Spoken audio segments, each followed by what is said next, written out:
Paz do Senhor, meus amados, estamos aqui para mais uma aula, e dessa feita a nossa última aula de capelania, e na próxima aula já estaremos nos encaminhando para o próximo módulo, amém?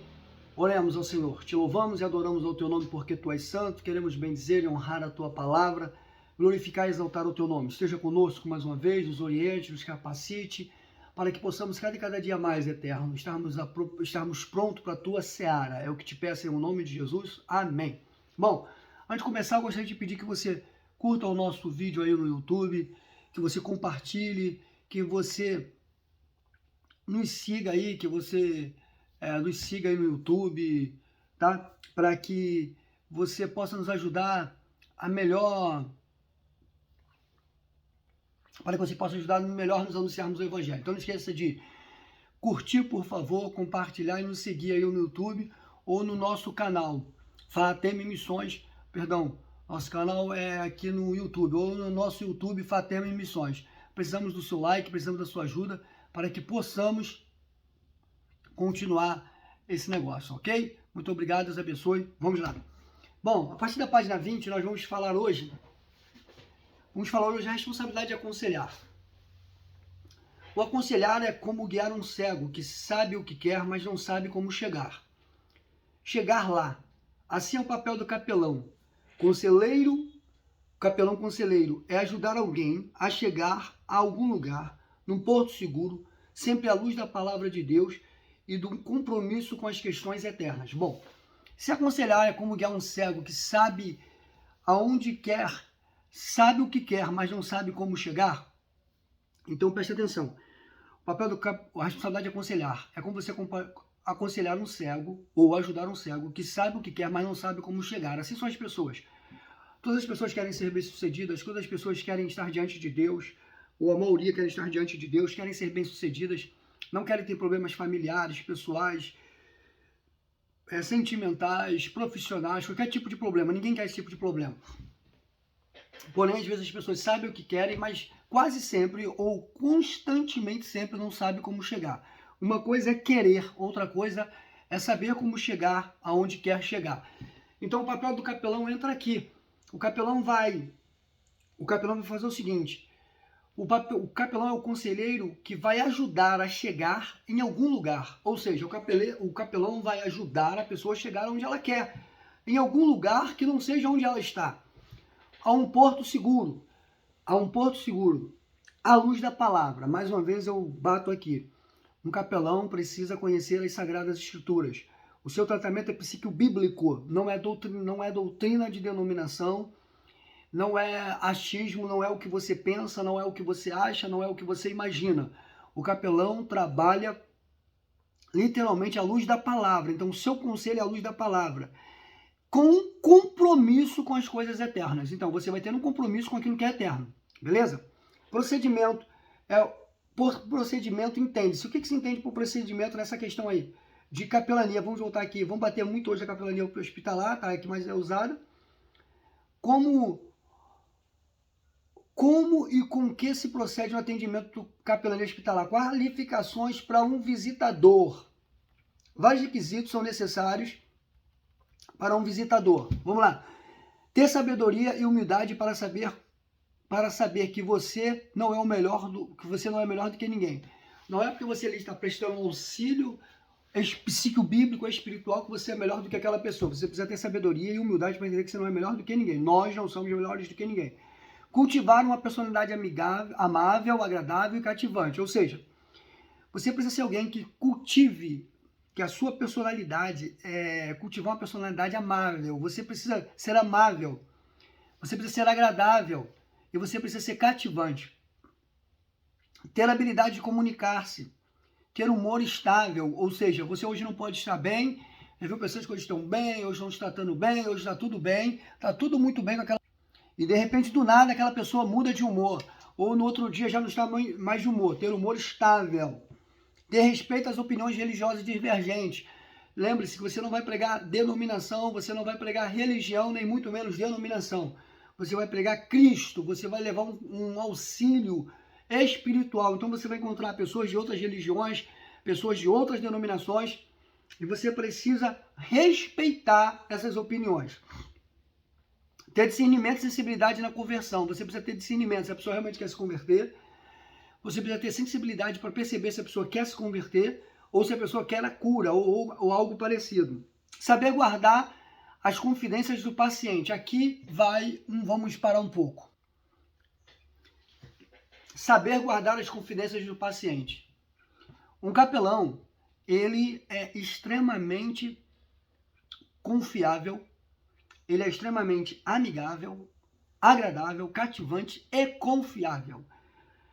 Você precisa entender que você precisa guardar as confidências dos seus pacientes. Por quê? Você não vai compartilhar isso com ninguém, com nenhum tipo de pessoa. Você não deve compartilhar o que está acontecendo com outras pessoas, ou aquilo que foi confiado a você. Você pode se esbarrar em pessoas, confidenciar você traições, confiar você algum desvio de conduta, algum desvio de caráter. Isso não é para ser comunicado, isso não é para ser anunciado aos 7 ventos, isso é para ser tratado. Se alguém precisa falar sobre isso com outra pessoa, não é você, é a pessoa tratada. Cabe a nós, capelães, aconselhar, não fazer aquilo que é para a pessoa fazer. Nós não fazemos o que é para a pessoa fazer. Nós aconselhamos as pessoas a fazer. Então, nós precisamos entender que nós precisamos ser pessoas confidenciais. Aquilo que se fala num tratamento, fica no tratamento. Com certeza vai ter outro capelão comigo. Desculpa, vai ter outro capelão com você.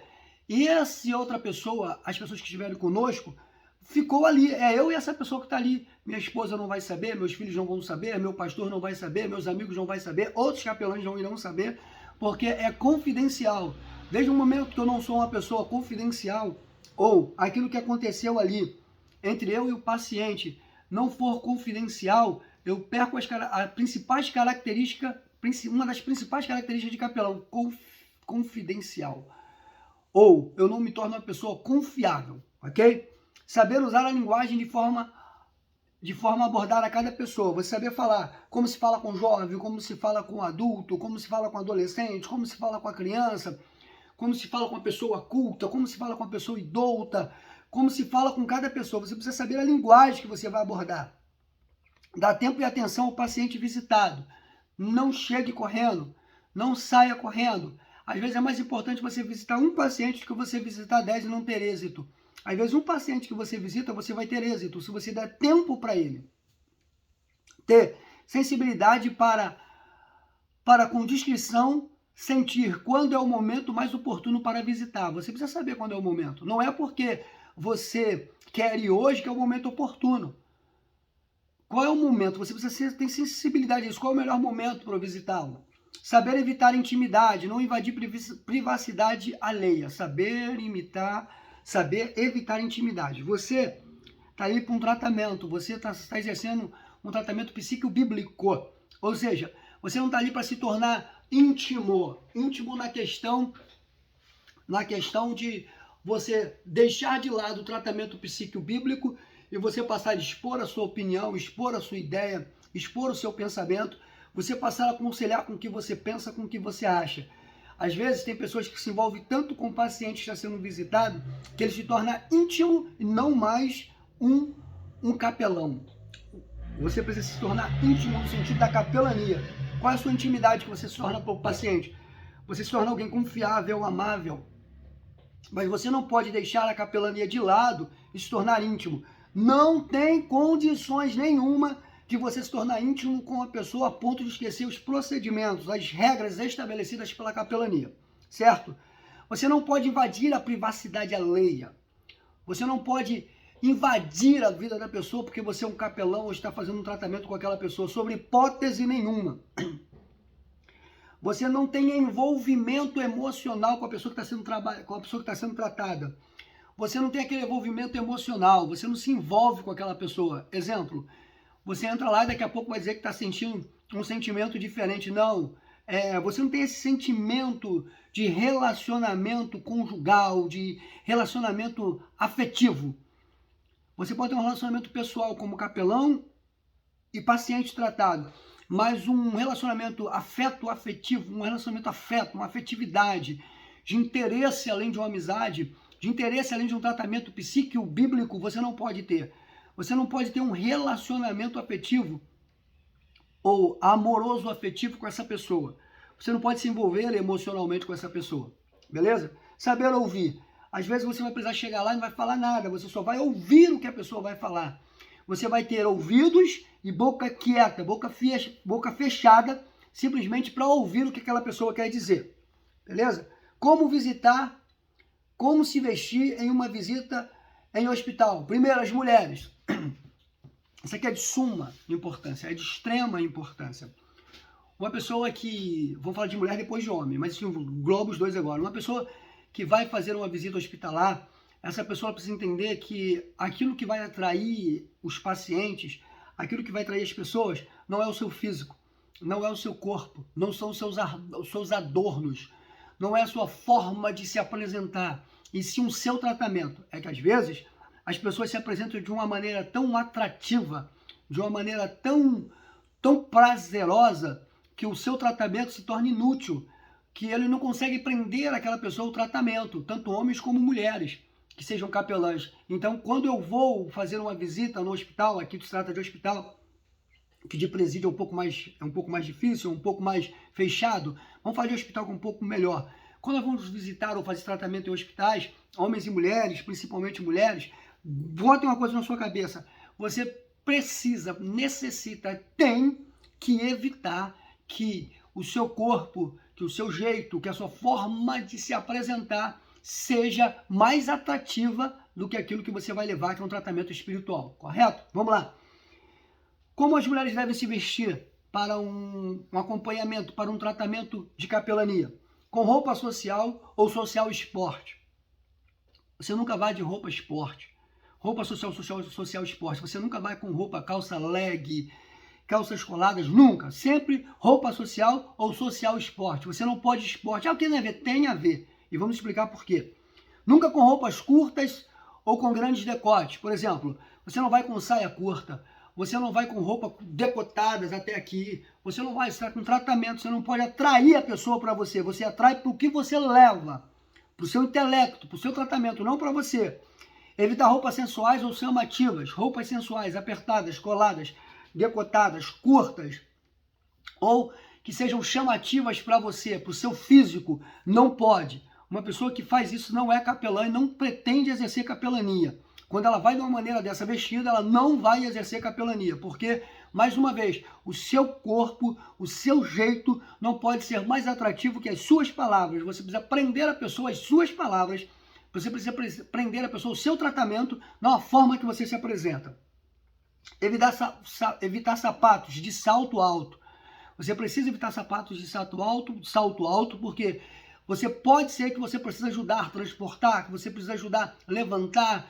Pode ser que no hospital onde você está, você vai tropeçar, vai cair. E o sapato alto já é uma coisa não muito indicada por aquilo que ele pode representar. Colares, brincos, pulseiras, anéis, tudo isso pequeno e discreto. Se possível, nunca batons em cores chamativas, vermelhos, roxos, nunca batons em cores chamativas, colares chamativos, brincos chamativos, anéis chamativos, pulseiras chamativas, jamais isso. Porque você não pode prender as pessoas a esse tipo de coisa, certo? Se o fizer assim, é porque você não está com o desejo de exercer exclusivamente capelania. Aos homens, com roupa social ou social esporte, nunca bermudas, shorts, nunca usar camiseta sem mangas, nunca, sob hipótese nenhuma. E além de tudo, quando você for exercer como capelão, você vai usar um jaleco escrito capelania no jaleco, para cobrir toda a sua roupa, ok? Toda a parte do corpo. A mulher precisa cobrir a cintura. A mulher precisa cobrir a sua cintura. O jaleco precisa ser abaixo da cintura. Tanto as mulheres como os homens precisam cobrir, porque o seu tratamento exige isso. Vamos lá, irmãos. Vamos prosseguir aqui, porque nós estamos na última aula de capelania. Hoje é a coisa que nós precisamos entender. Princípios e fundamentos. O objetivo da visita não é doutrinação. Você não vai doutrinar ninguém, mas atender a necessidade do paciente. Você não doutrina, você atende a necessidade do paciente. A visita deve ter um propósito Um propósito. Qual é o propósito da visita da capelania? Conforto, consolo para quem sofre. Não é doutrinação. Você não visita para doutrinar. Você deve ter um propósito. Confortar e consolar quem sofre. Muitas das vezes a tentação de pregar e apresentar o seu discurso faz com que muitos se esqueçam que estão em um hospital, desvirtuando assim todo o propósito da visita. Você, às vezes, nós somos tentados a querer pregar, a querer discursar, e o propósito da visita a hospitais não é pregar, não é discursar, é levar o conforto e o consolo para quem sofre. Quando tiver dúvida sobre a situação do paciente, procure a enfermeira. Não demonstre pena do paciente.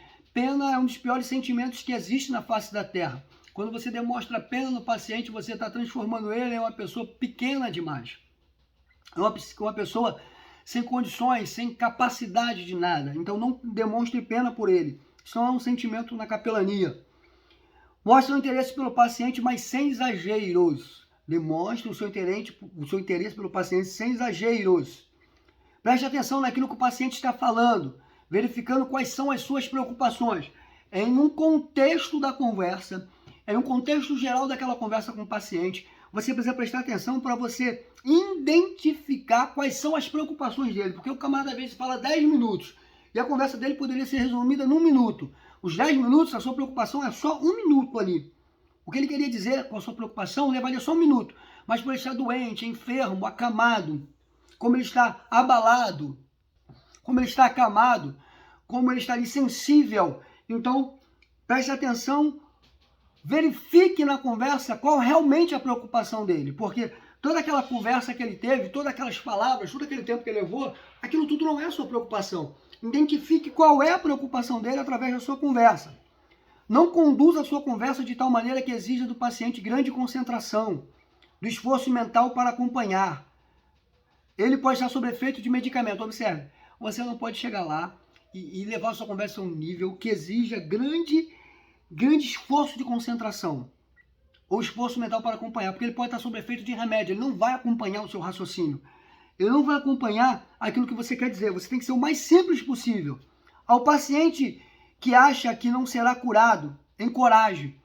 Você vai enfrentar alguns pacientes que acham que não serão curados, que acham que não sairão de lá. Você precisa encorajá-lo, mas faça-o com prudência, sem promessas infundadas. Por exemplo, eu vou morrer, eu não vou sair daqui, eu estou mal, o médico falou que minha doença é incurável, o médico falou que não tem cura, que não tem tratamento. Encoraja-o, mas sem fazer promessas infundadas. Quais são as promessas infundadas? Você vai ser curado, Deus vai te curar, Deus vai fazer um milagre. Deus pode curar, Deus pode fazer um milagre, agora Deus lhe disse que vai curar. Deus lhe disse que vai fazer um milagre. Se você tiver certeza que Deus lhe disse que vai curar, que Deus lhe disse que vai fazer um milagre, diga-o. Mas se você não tem, não fale. Não faça promessas que Deus não fez. Não fale em nome de Deus. Não prometa em nome de Deus. Não fale sobre assuntos pavorosos. Olha, você está aqui, é melhor do que você está lá fora está muito violento, lá fora está terrível, olha, fizeram isso, mataram aquilo. Não fale sobre assuntos pavorosos, que o paciente já tem problema demais consigo mesmo. Nunca pratique atos exclusivos de auxiliar a enfermagem. Ou seja, nunca pratique atos exclusivos de auxiliares de enfermagem. Hoje já não existe mais auxiliares, são técnicos de enfermagem. Nunca pratique atos que são exclusivos deles, que são inerentes deles, que eles que fazem, tais como dar água ou qualquer alimento, ou locomover o paciente, mesmo que seja a pedido dele. Observe, para você dar água para um paciente, o técnico de enfermagem, ou enfermeiro, ou médico, qualquer dos três que estiverem lá, precisa autorizar você dar água para ele. Você precisa saber se ele pode beber água. Alimento, se ele pode comer aquele alimento. Se ele pode comer naquele momento. Às vezes ele pode comer aquele alimento, mas não naquele momento. Se ele locomover-se de um lado por outro, se ele está autorizado a locomover-se. Não chega lá, atenda o que o paciente pediu e vai fazer sem receber autorização a fazer. Isso é ato exclusivo do pessoal hospitalar. Agora, se é autorizado, você pode fazer. Mas se não autorizar, não é o paciente autorizar. São pessoas responsáveis a autorizar. Vamos lá. Mantenha os segredos profissionais. No leito de hospital, o paciente fala muita coisa de si, até mesmo da sua vida pessoal. Presta atenção. Mantenha os segredos profissionais. É o que eu disse. Nós precisamos guardar, precisamos ser confiáveis. Em um leito de hospital, o paciente fala muita coisa de si mesmo e da sua vida pessoal. E às vezes você com certeza nunca poderá falar, porque quem vai falar sobre aquilo é ele, não você. Então cuidado com isso. Vamos lá. A ética deve ser rigorosa, tome cuidado com o quê? Não cochiche. Você não vai chegar num leito de hospital e vai ficar cochichando no ouvido de outro irmão. Isso é feio, isso é antiético, isso vai despertar a curiosidade do paciente. Isso pode levar o paciente a pensar que você está falando a respeito dele, que você está falando dele, se você está falando alguma coisa que ele não sabe. Então não cochiche. Pacientes apresentam alto nível de desconfiança. Não cochiche sobre hipótese nenhuma. Não importa se não é sobre ele, se é uma coisa que o paciente não possa ouvir, não fale na frente dele. E nem chame alguém para o lado de fora para falar. Se você entrou, você vai esperar sair daquele leito, sair daquela sala para falar. Aproveite a oportunidade como se fosse a única. Quando você está em frente ao doente, você precisa aproveitar aquela oportunidade como se não tivesse outra. Na medida do possível, o ministério junto ao enfermo, dentro de um hospital, deve ser completo, numa dose única, na medida do possível. Evite intimidade excessiva, sem toques desnecessários. Não converse tocando a mão. Não fique acariciando o rosto. Não fique acariciando as mãos do paciente. Evite intimidade excessiva, porque aquela pessoa está extremamente sensível. E para ela confundir isso é no piscar de olhos, é num estalar de dedos. Então, evite intimidade excessiva. Não fique tocando no paciente, não fique acariciando o paciente, não chame o paciente de meu amor, não chame o paciente de nada disso. Evite esse tipo de coisa. Não invadindo a privacidade alheia, dando ao paciente tanto do paciente quanto ao do seu acompanhante. Respeite a liberdade do paciente quando ele não quiser ou não estiver preparado para falar sobre os seus problemas. Quando ele fala, não quero falar, não insista, ok? Nunca tente ministrar o enfermo quando o enfermo estiver sendo atendido pelo médico ou pela enfermeira, ou quando estiver em horários de refeição, ou quando a situação impossibilite, familiares telefonando ou algo importante que está assistindo a TV. Se você chegar lá e tiver enfermeiro tratando, médico tratando, ele comendo, recebendo visita familiar, se ele tiver no telefone, parente no telefone, ele assistindo alguma coisa na TV que ele acha necessário, não mande ele desligar a TV para você falar. Desliga a TV que eu quero falar agora. Se ele acha que é importante, você saia, atenda a outros pacientes e depois volte para falar com ele. Existe um péssimo hábito entre o cristianismo de você chega em um lugar e você manda desligar a TV. Às vezes a pessoa, para ele aquilo que está passando lá é importante. Não importa o que seja, se é jornal, se é futebol, não importa o que seja, para ele aquilo é importante. Respeite ele, respeite aquilo que ele dá importância. Ok? Vamos lá. Não faça promessa de qualquer espécie. Cura, conseguir medicação, eu vou conseguir um remédio melhor para você, não faça esse tipo de promessa. Maior atenção dos profissionais de saúde, transferência, conseguir entrevista com o diretor, não prometa cura, não prometa medicações que você não tem condições de prometer, você não pode prometer isso. Não prometa que você vai conversar com os profissionais para dar maior atenção a eles, isso não existe, que você vai conseguir transferência para ele, que você vai conseguir uma entrevista com ele, com o diretor. Não promete esse tipo de coisa com ele, porque se você não conseguir, isso não cabe a você, você vai frustrá-lo, e você o frustrando, você perdeu o seu paciente. O próprio hospital tem meios de solucionar essas solicitações, é o hospital que resolve isso, não somos nós. Em caso de possessão demoníaca, elas precisam ser discernidas. Em caso você chegou lá, você vai orar, a pessoa se manifestou, essas possessões precisam ser discernidas. Se é demônio, beleza, vamos expulsar. Demônio não precisa gritar, não precisa cair para sair, não. Você vai chegar e vai dizer, em nome do Senhor Jesus, sem graça, sem palhaçada, sem brincadeira, sai. E ele vai sair, sem gritar, sem pular, sem se contorcer. Isso é o show que ele dá. Porque, às vezes, as pessoas entendem, pensam que a pessoa só foi liberta por possessões demoníacas quando cai, quando grita, quando se estribucha, quando faz um show danado, aí o demônio saiu. Mas se você pode chegar lá, se você perceber que é uma possessão maligna, em nome de Jesus, saia, sem palhaçada. Ele vai sair, não vai fazer uma graça, ok? Preste atenção nos cartazes afixados na porta do quarto, pois eles orientam por qual motivo você pode entrar naquele momento. Quais são os cuidados que você deve tomar ao entrar no quarto? Talvez seja proibido a entrada por causa de curativos, troca de bolsa do paciente renais, proibição de visita por ordem médica. Observe lá o que está escrito lá e aceite aquilo, certo? Aceite aquilo como a verdade. Vamos lá, bem rápido, hoje é a última aula, nós estamos fazendo mais um apanhado. Ó, eis alguns assuntos relacionados ao estado do espírito do paciente. Aflição, nós vemos aí, ó, angústia, ansiedade. Para todas essas situações, nós demos referências bíblicas, certo? Vamos lá. Capelania pós-desastre, bem rápido. Nós vamos comentar aqui a capelania pós-desastre. Qual é a finalidade da capelania pós-desastre? Apresentar aos participantes alguns indicadores de paradigmas que direcionam para o emprego de um serviço cristão que busque fazer alívio da vítima. Então vamos lá. Que direcione para o emprego de um serviço cristão que busque fazer o alívio à vítima de desastre. Objetivos específicos da capelania pós-desastre. A missão do capelão pós-desastre. Qual é a missão do capelão pós-desastre? É um sistema de atendimento em busca de prestar à comunidade um serviço profissional de aconselhamento gratuito, mão de obra em especial nas horas de crise, visando amparar, proteger a vítima após desastre, orientando-a até o seu reencontro com o período de normalidade. A capelania surge na anormalidade e ela deixa de ser necessária no período de normalidade.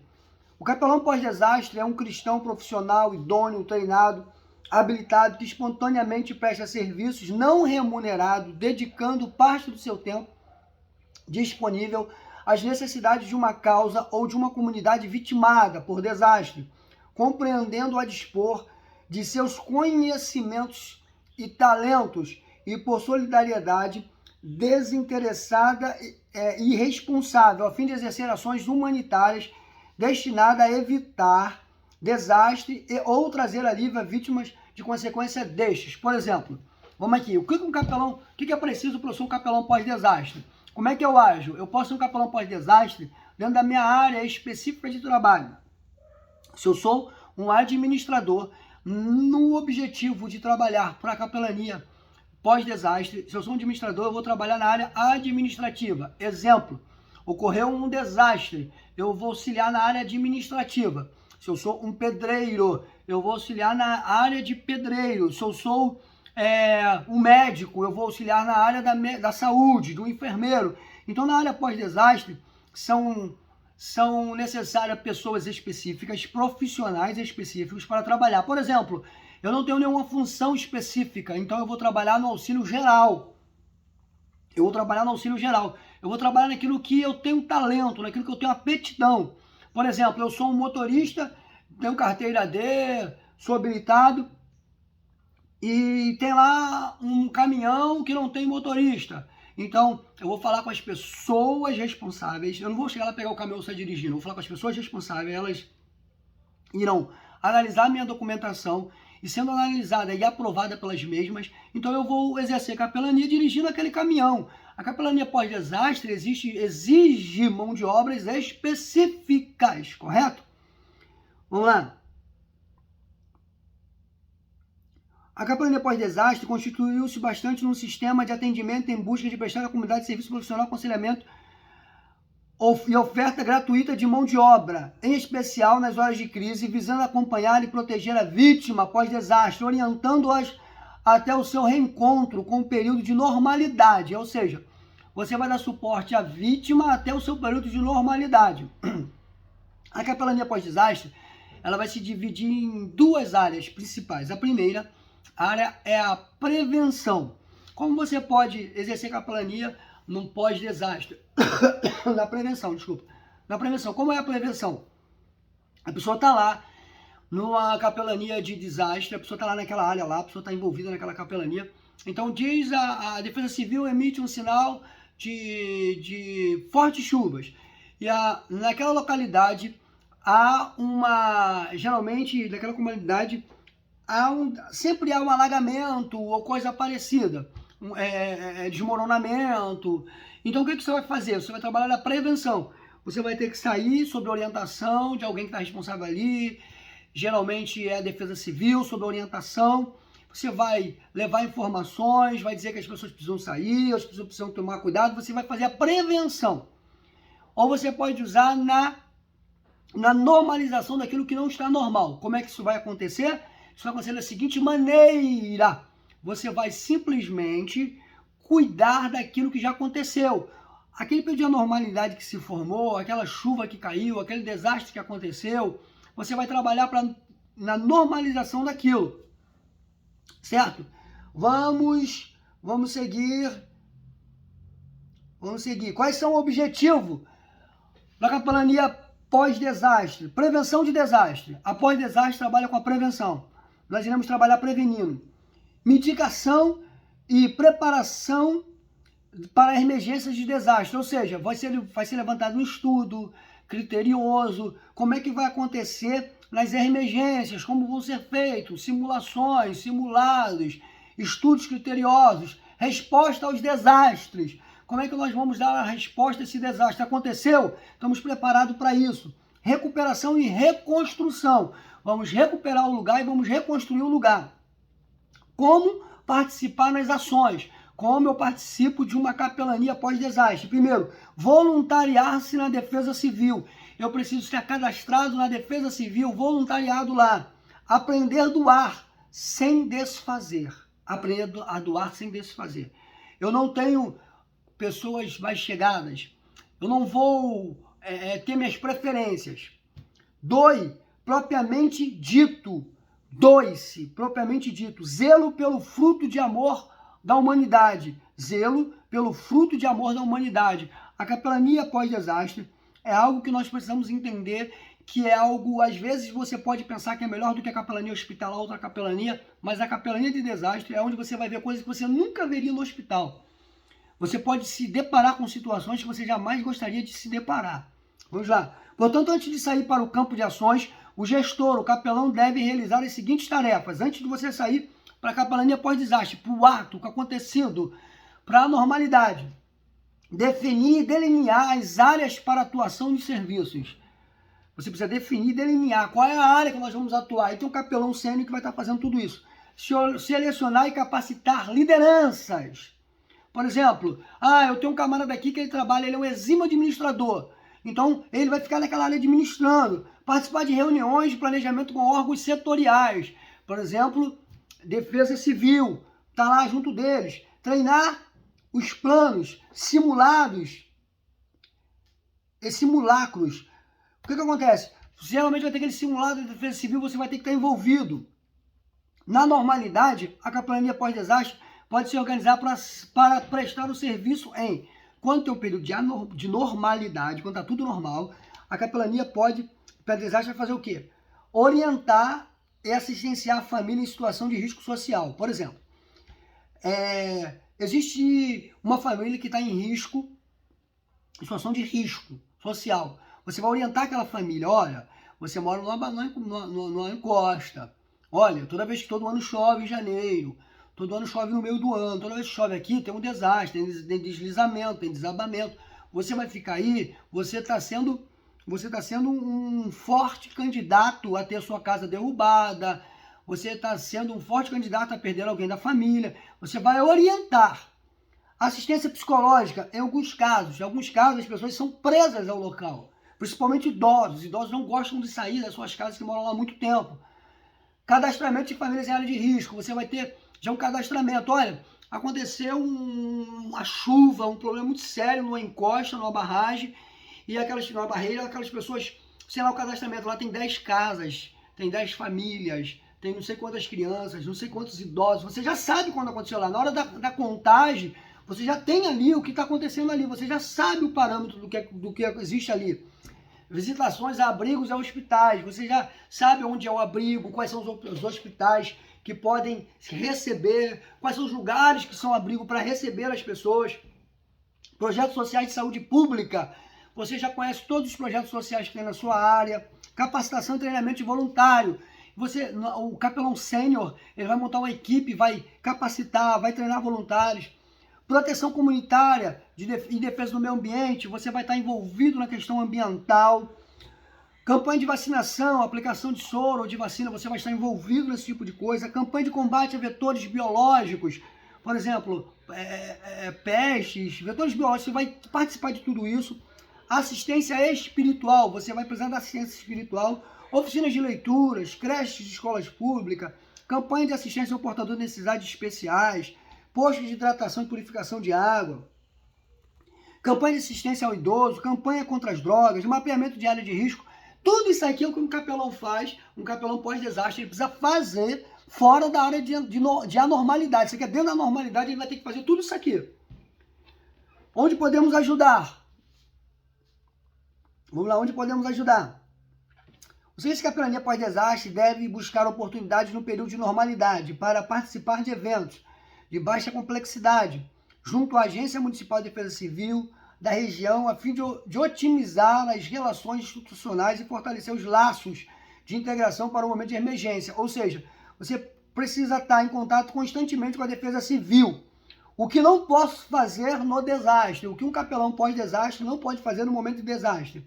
Trabalhar sem autorização ou descoordenado. Um capelão, só porque ele é capelão, ele não pode, quando aconteceu um desastre, sair para lá e trabalhando. Não pode. Ele não pode trabalhar sem autorização. A Defesa Civil ou os órgãos competentes que estão ali coordenando.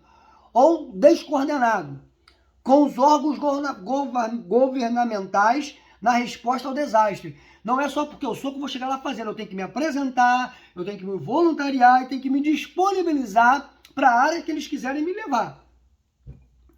Portanto, eu não devo ser amador. Por exemplo, eu não tenho como trabalhar na área de saúde se eu só tenho um curso de enfermagem, eu nunca trabalhei na área. Eu não posso assumir, eu tenho que ajudar. Eu não posso ser amador. Voluntariar-me sem estar preparado e comprometido com a causa. Ou seja, eu não posso, com preparo psicológico, com preparo físico, com preparo emocional, ou sem ter comprometimento. Eu vou lá fazer aquele oba-oba, um monte de gente trabalhando, um monte de gente ajudando, eu vou lá ajudar, mas na hora que eu quero sair, eu vou sair, eu vou chegar aqui 5 horas, mas eu tenho que sair 3 horas, não. Eu tenho que chegar 3 horas, eu vou sair 5. Vou só prestar 2 horas de serviço. Para acontecer isso, eu tenho que chegar lá, com os órgãos competentes, dizer que eu posso ajudar, mas no período de tal hora, tal hora. Eu não posso chegar lá e dizer que eu vou ajudar, chegar tal hora e sair tal hora. Eu chego e aviso quando chego, mas saio sem avisar porque eu acho que eu sou voluntário. Não, não é porque eu sou voluntário que eu vou fazer de qualquer jeito. Não é que eu sou voluntário que eu vou fazer sem comprometimento. Eu preciso estar preparado e comprometido com aquela causa. Qual é o comprometimento?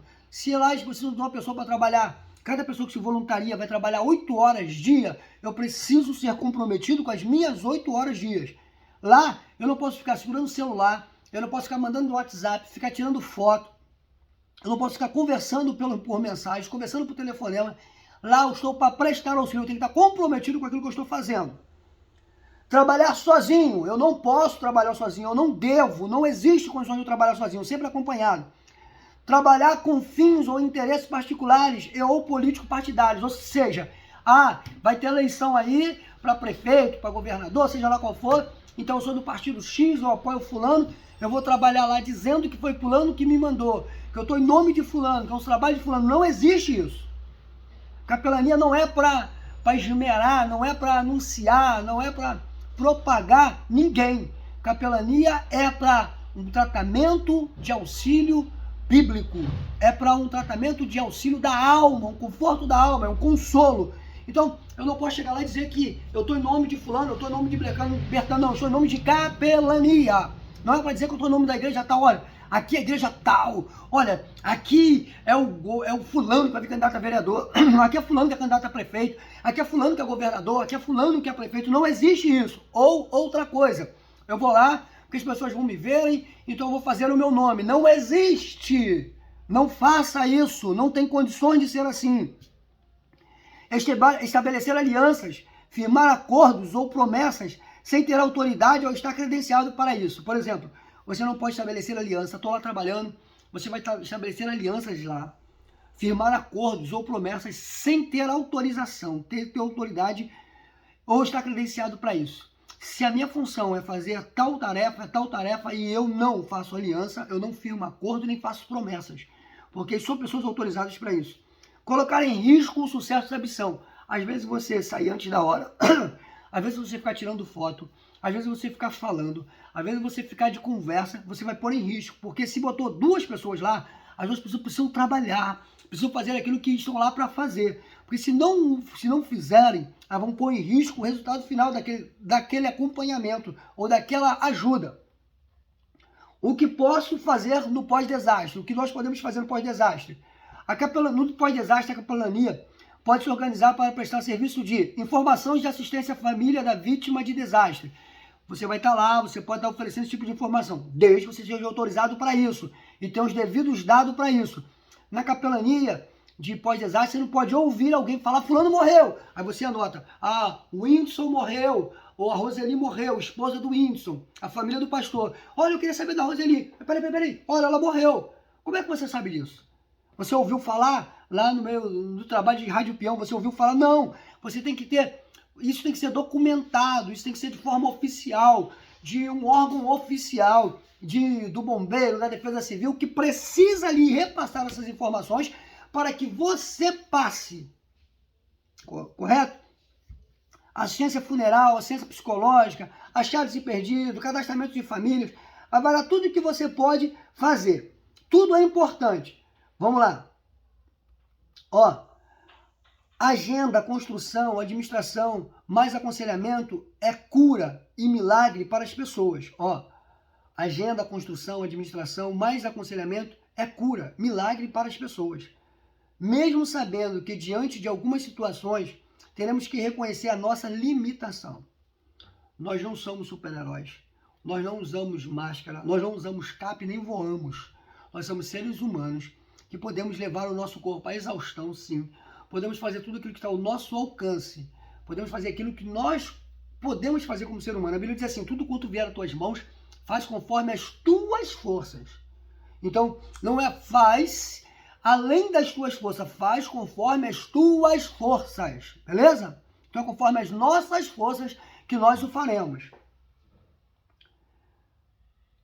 Aí, vamos lá. Reconhecer a nossa limitação. Confiamos na situação, na suficiente graça de Deus que opera em nós e através de nós devemos seguir o exemplo de Jesus, o Mestre amado, como fez isso com... eu estou dando alguns exemplos aqui, mas vale a pena lembrar que nós somos limitados. Certo? Vamos lá.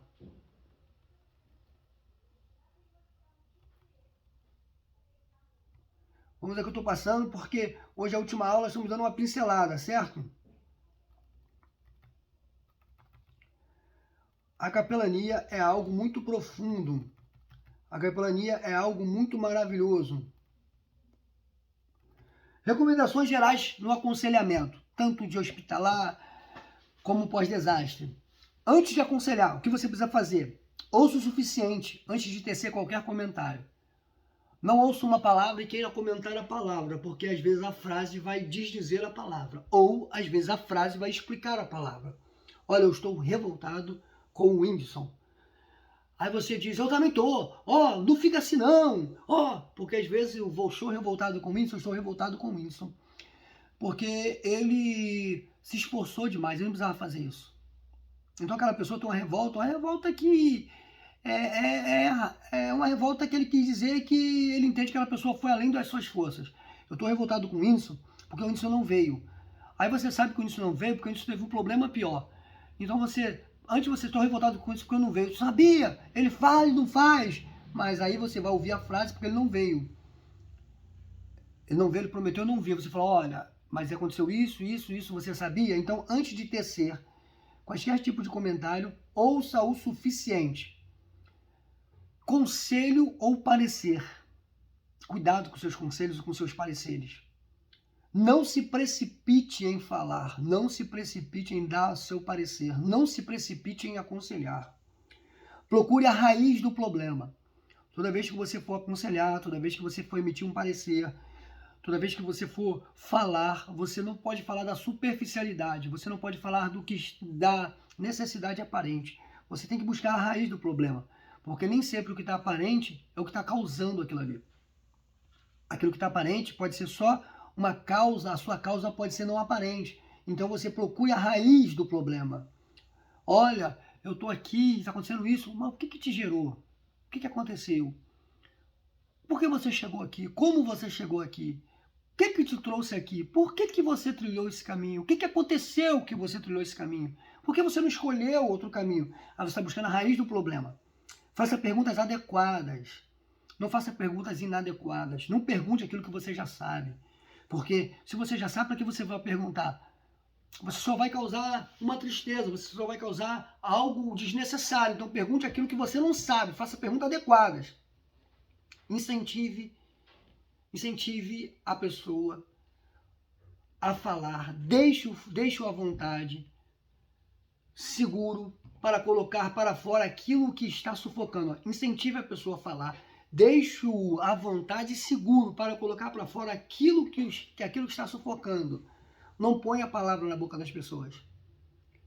Não tire suas... Não tire as suas conclusões e diga que a pessoa falou, porque foram conclusões suas, não foi o que a pessoa falou. Vamos lá. Divida assunto em partes. Divida assuntos em partes.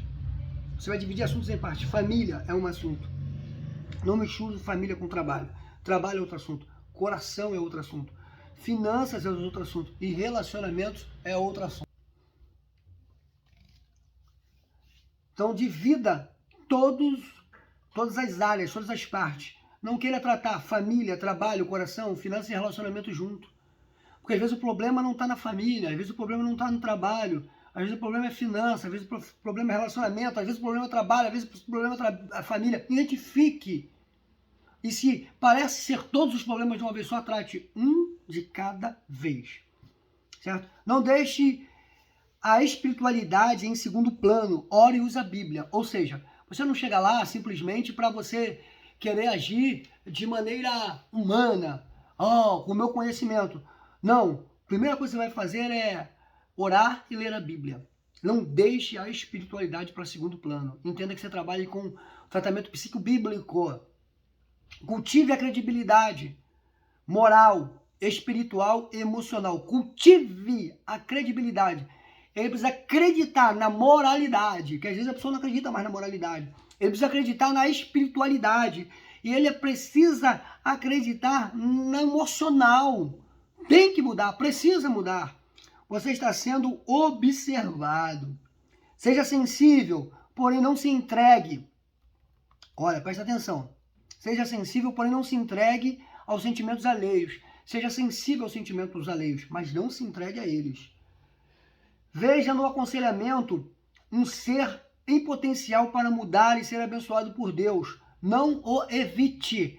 Sabe, aquela pessoa que está sendo aconselhada, ela é um ser que pode ser mudado por Deus. Não evite ela. Utilize de diversas ferramentas para extrair informações. Se utilize de diversas ferramentas. Quais são? Perguntas, cartas, inventário de família, comportamento, mas nunca recorra a fofocas.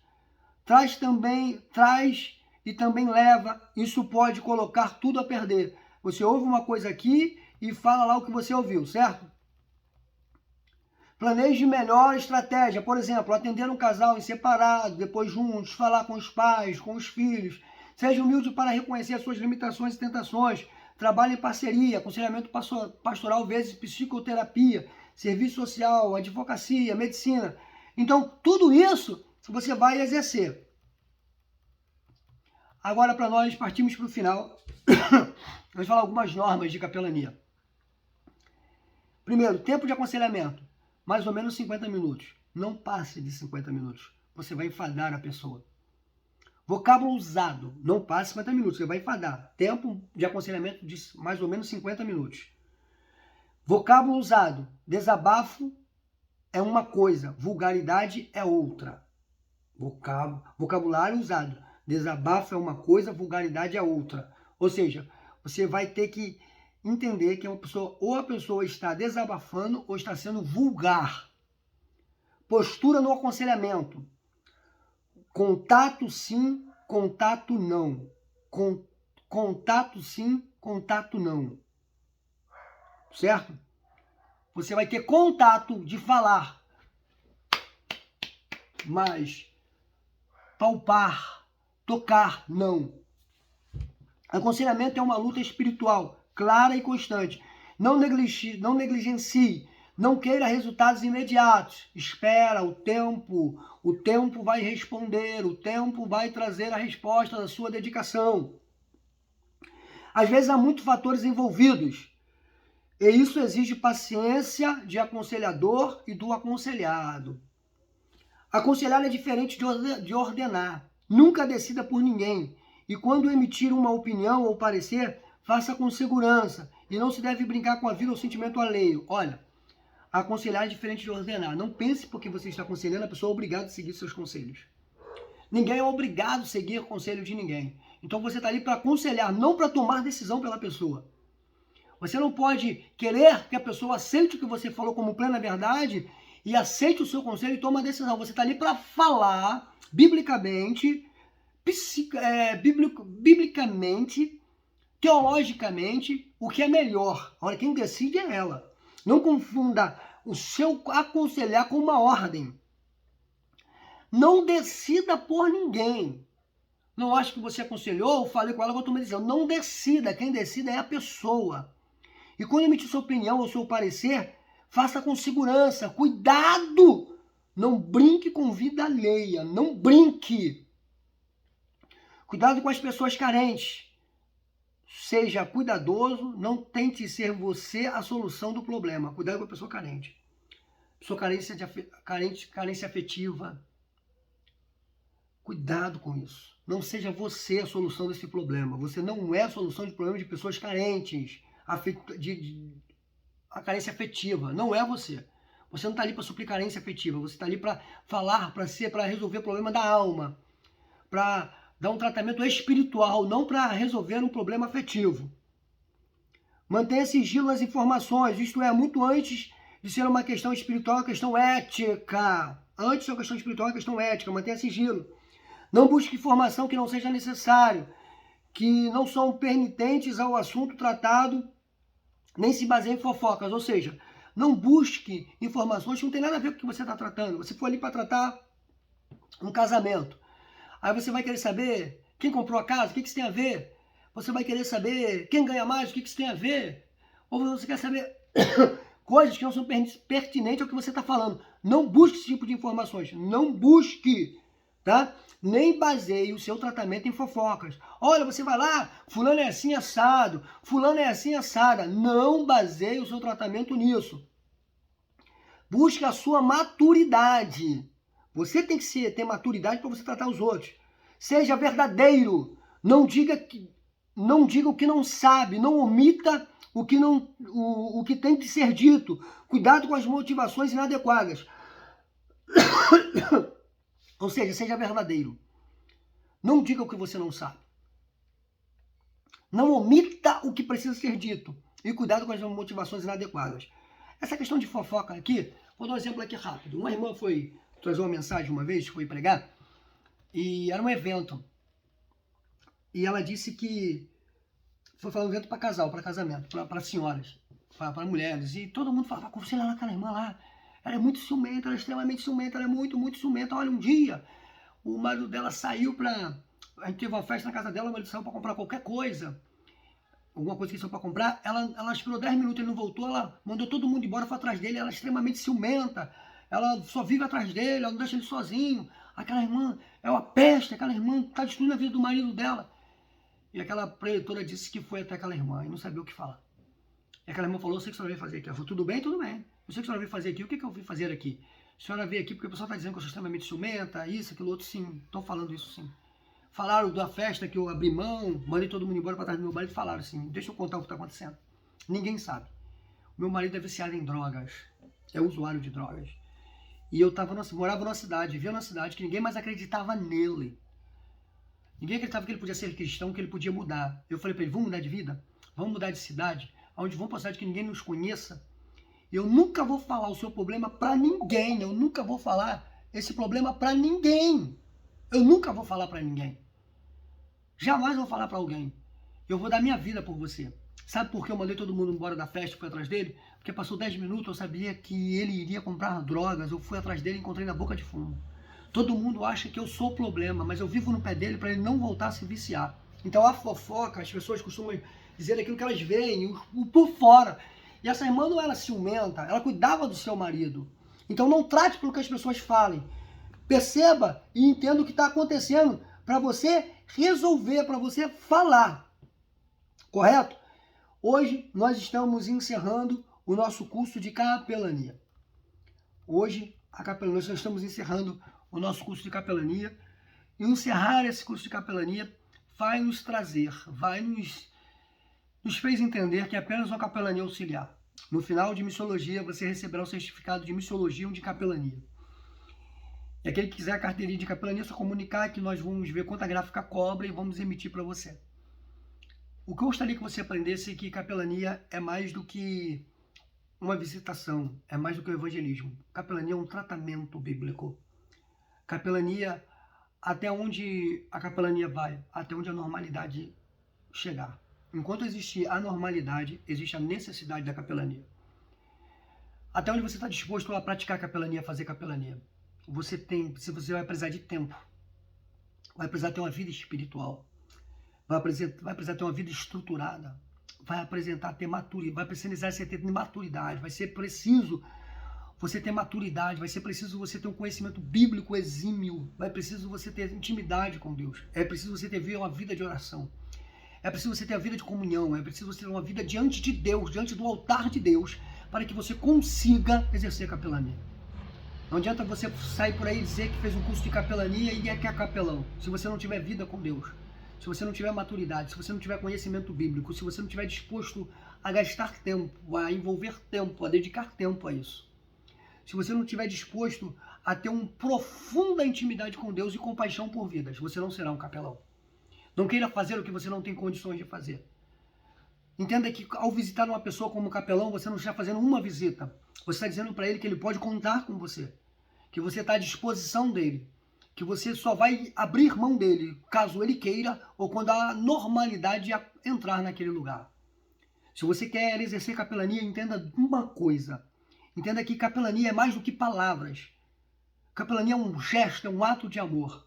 Capelania é você mostrar que não é mostrar Deus, não é apontar Deus.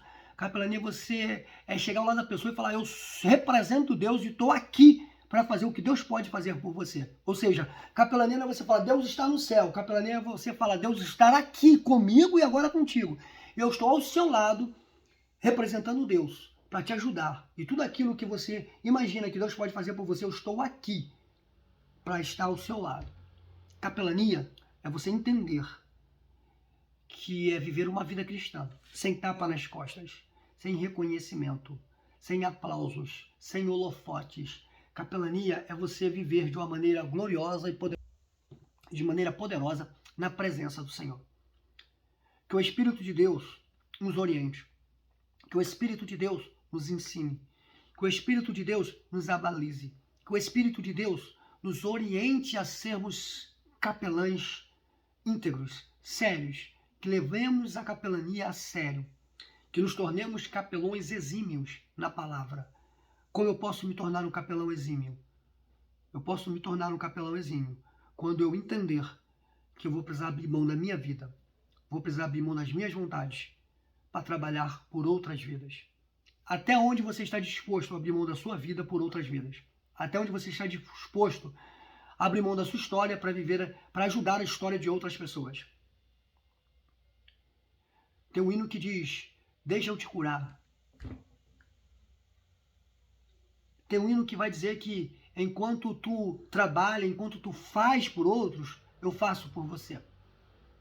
Às vezes o capelão, ele vai sarar feridas que são as deles.